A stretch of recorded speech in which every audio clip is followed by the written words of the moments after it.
Okay, I'm recording right now because I'm going to do a little something different. I'm going to tape a little bit about myself to let you know that I'm going to have you listen on my computer to a video about Thanksgiving. But I want you to stick around after that video. I'm going to just say a little something afterwards. It's still going to be short and sweet, promise.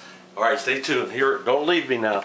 We're going to flip this thing on. I am going to go right down to my desk. I know you could probably become dizzy, but we're going to just say, okay, here it goes. We're all familiar with the story of the first Thanksgiving when the Pilgrims invited local Native Americans to share a meal with them.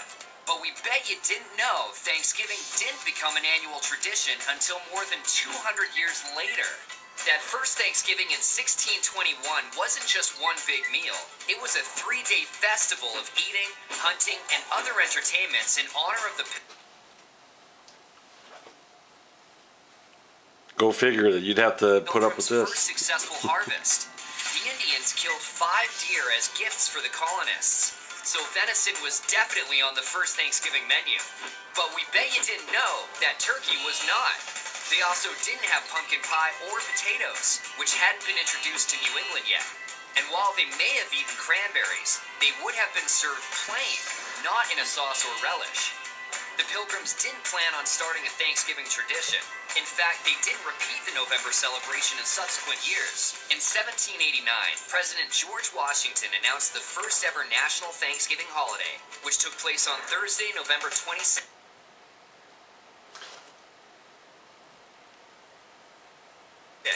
But it didn't become an annual tradition nationwide until the 19th century. That's when an American writer named Sarah Josepha Hale, most famous for writing the nursery rhyme Mary Had a Little Lamb, was inspired by a diary of pilgrim life to recreate that first Thanksgiving feast.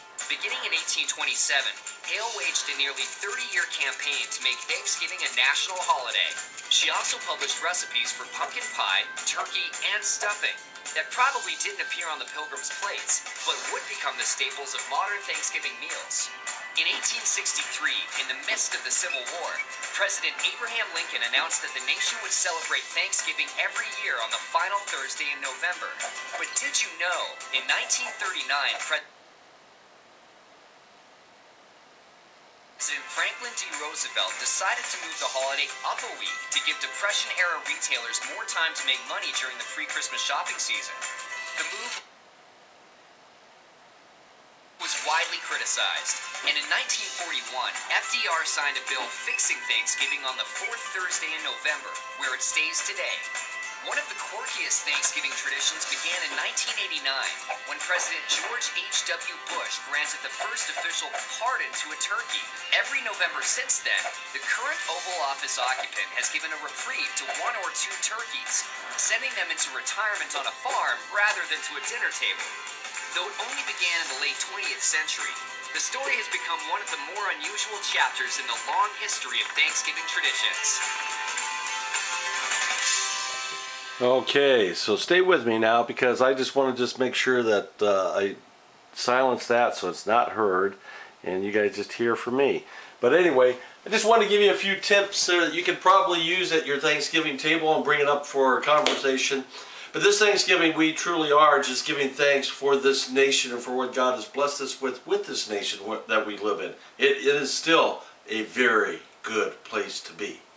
And I think you're in agreement with me on that.